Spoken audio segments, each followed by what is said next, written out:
This is Mike McKenzie. Well, that's Mike McKenzie. I'm Nathan Amaral. And this is the place where we help our clients and potential clients get started in real estate investing by helping them identifying the roadblocks, the mental barriers, fears, and challenges and roadblocks that they have in their life to help them overcome, get started in their real estate business, whether it's closing their first deal, second deal, or third deal and beyond. This is where we help you do that. So welcome to the show. Mike, we have a very fun topic today. Fun because it deals with people. Have you ever had those days you don't like working with people?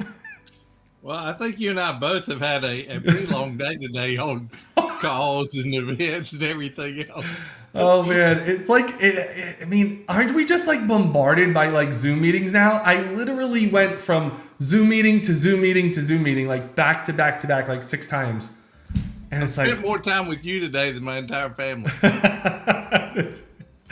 Well, I'm honored. Yeah, they're probably Mike, where are you? Oh, dang.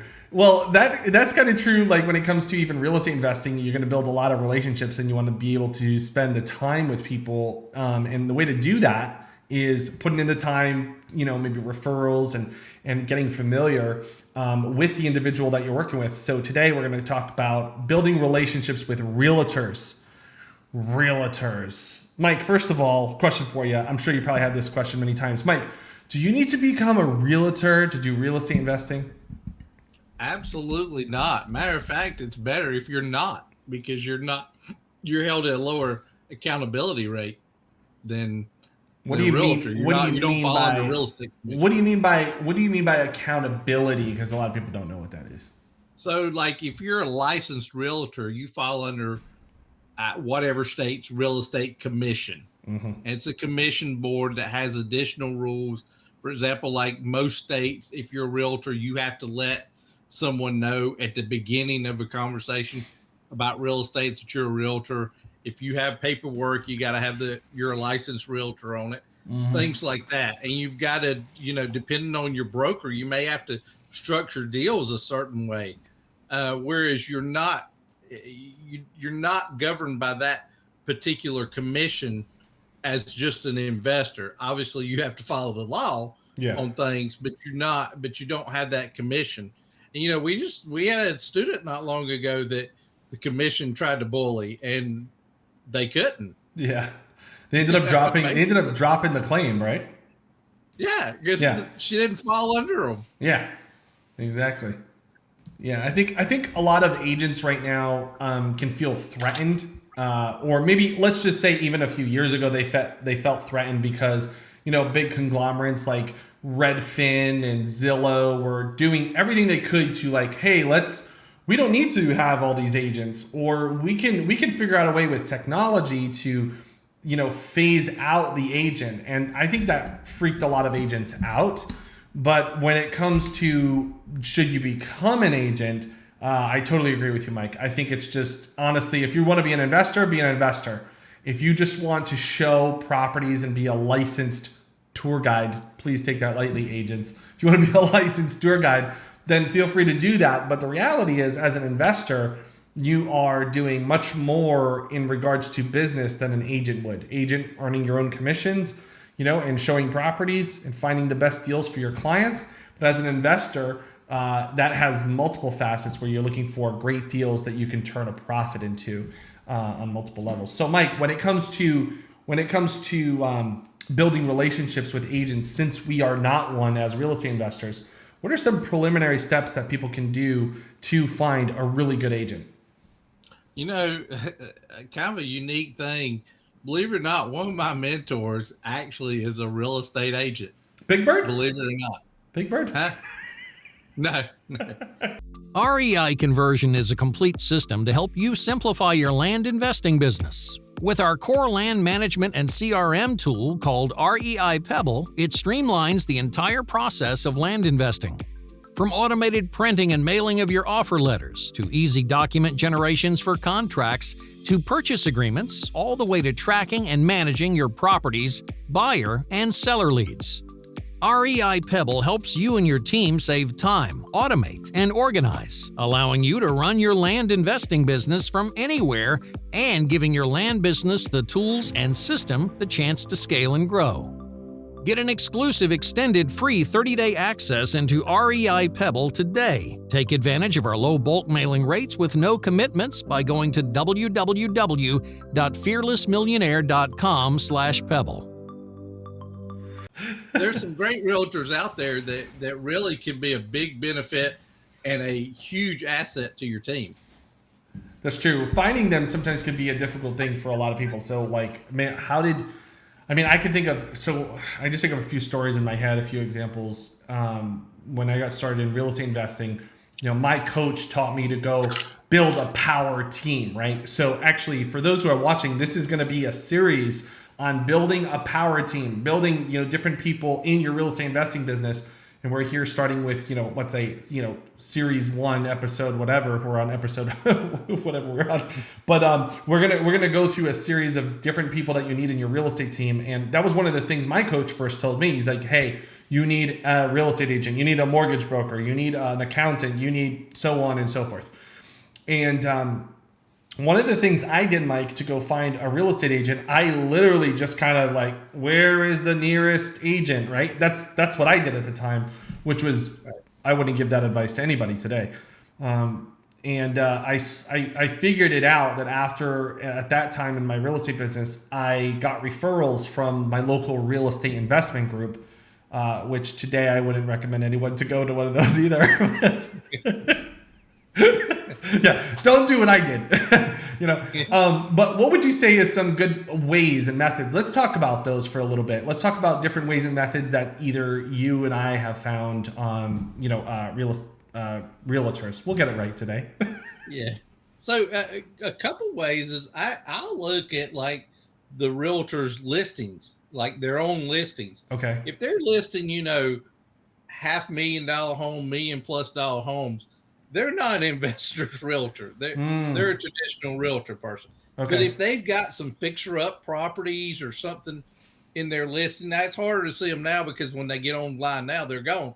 But if you see properties that they've listed in the past or something that are not traditional properties that somebody would move into, that may be a good flag that they may be an investor-friendly realtor in that they may understand investing. So that's one thing I look for. Another thing, I always ask them, when I kind of dangle a carrot in front of them too. If I'm talking to them, it's like, I'm talking about this deal with them and I always end it, well, like, this is my livelihood. I'd love to do more business down the road with you. Yeah. So those are a few things. Another thing to weed them out that's really good is you can tell if a realtor, if you I'm just using a house for example. Sure. So I'm trying to get a market value on this house or piece of land. What do you think I always say, what do you think it will sell for in 90 days? Not what you're going to list it for, what's it going to sell for. If they just throw out a number and that's it, they're not that really interested. If they don't do this, I'll ask them to do it. They'll give me a number. I'll say, okay, what properties did you look at to come to that number? Because remember, you're interviewing them for your team. Yeah. You're the CEO. You're interviewing them for your team. And if they can't back up what they said, then that's not who you need. Yeah. That's a good point. Those are some great tips. Have you ever done this? One of the things I've done, for finding good agents is, I look at like properties that have recently sold that were, again, I'm going back a little bit. I'm not saying, hey, I've done this recently. But one of the things I've done is I look at properties that were recently sold. So, whatever, you can go to realtor.com and you can kind of look for the similar properties that have been sold that match the kind of property you're looking for. And then I would find the agent with that property. Have you ever done stuff like that? I have. Yeah. Again, it's going back, making sure they're listing the type of houses that you're looking at buying. Yeah. These real estate investor groups are another place. A lot of times there's a realtor or two that knows investing that will go to those meetings. And those are always a good place to pick up one of their cards. That's true.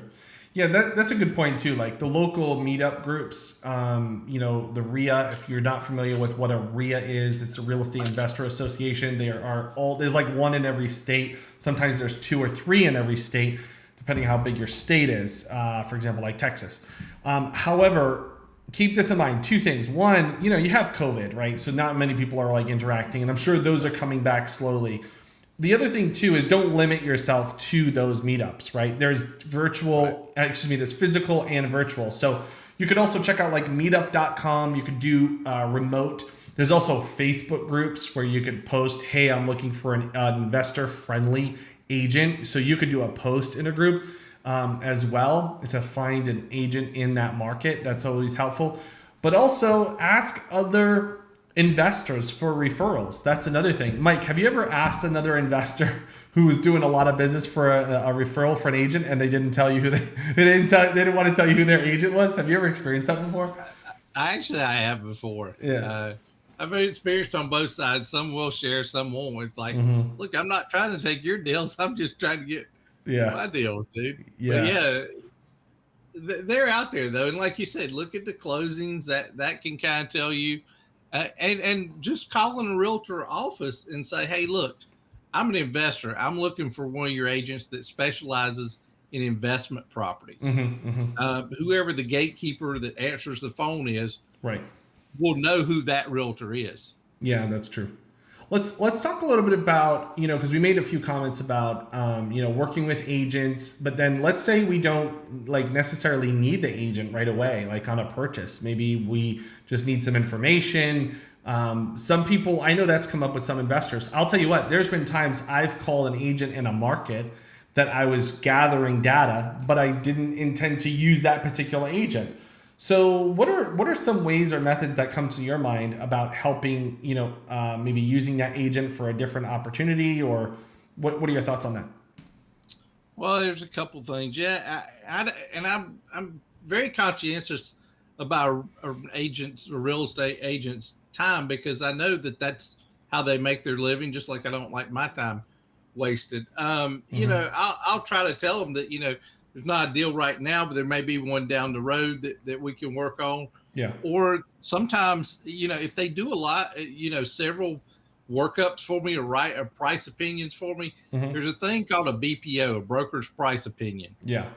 They'll do those, and you can actually pay them, $50 or so for those.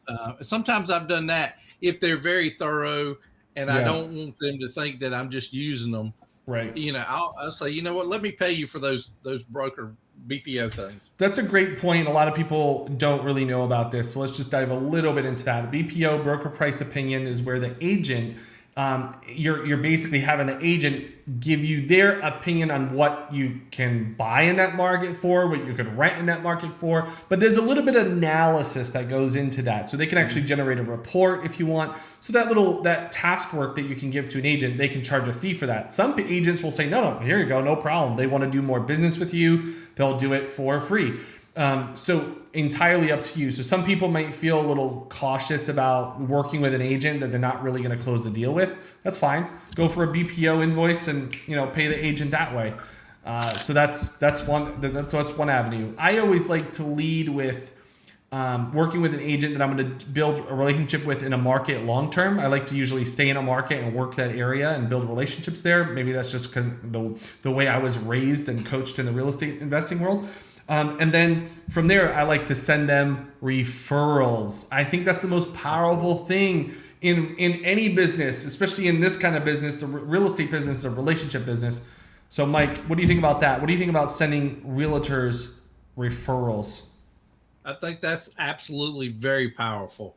It shows to them that you're looking out for them as well and trying to help them build their business. So that's super powerful. And realtors also can be not just finding out the price of a property, but they're good.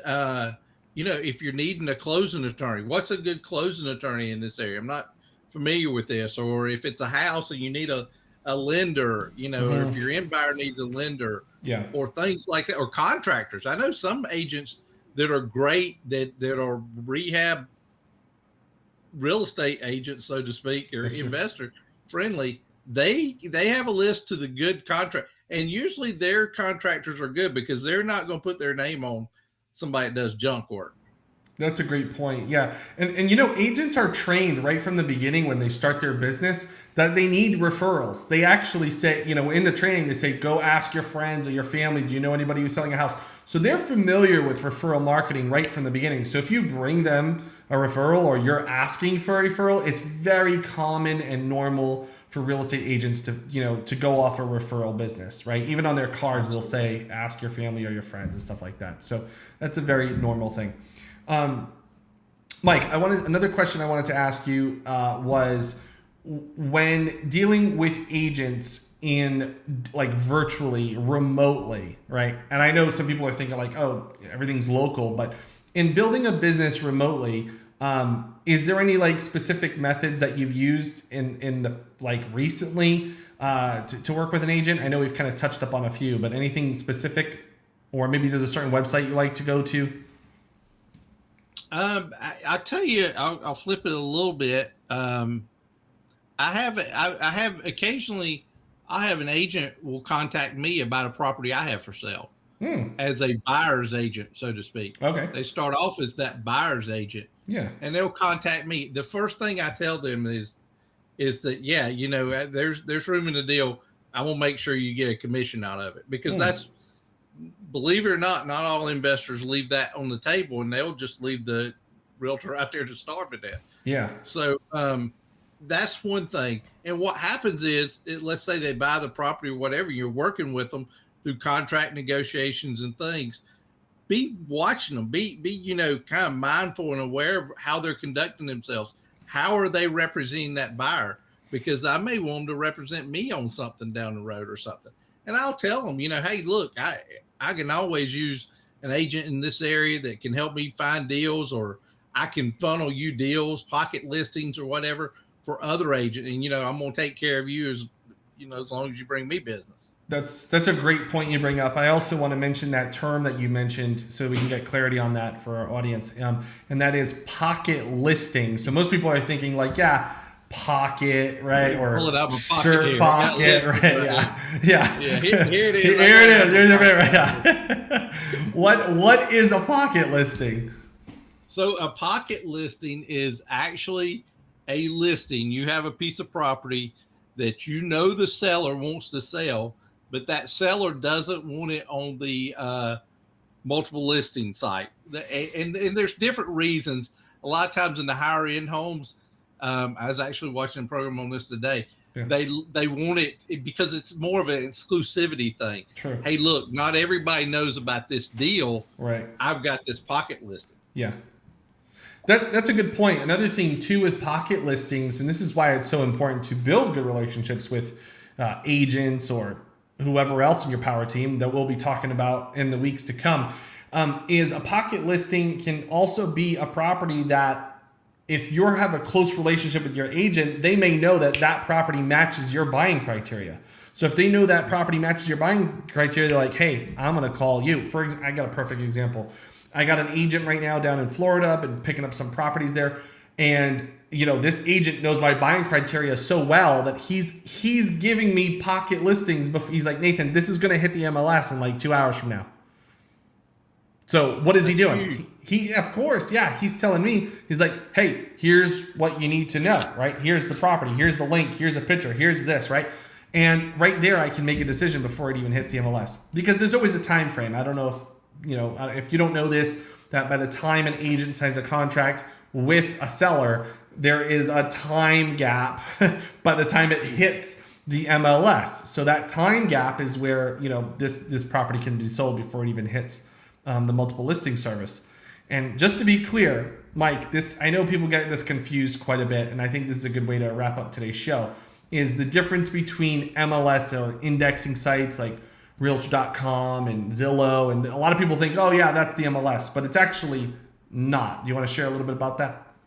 Yeah, the MLS, the multiple listing service, is actually something as if you're not either a licensed realtor or have an assistance license or something, you can't get into that. It's not a public site. Like, for example, now I don't have an active real estate license, but I have an assistance title or whatever you want to call it. It allows me to get into the local MLS.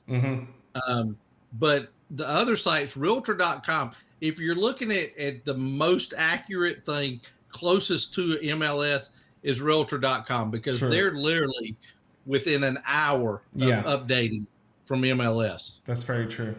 Yeah, that's very true. A lot of people don't realize this, but the MLS and those other sites, which are known as indexing sites, those are just companies that have created real estate websites, from Trulia to, oh my gosh, there's so many. I mean, we can go on and on, Redfin, and all they are they grab data from the MLS or direct from homeowners. So if you see a site that says list your property, right? You can list your own property for sale by owner. That's what people put into the system, put into their website. So keep that in mind, that those indexing sites don't get updated as fast as the MLS. And then there is a difference there.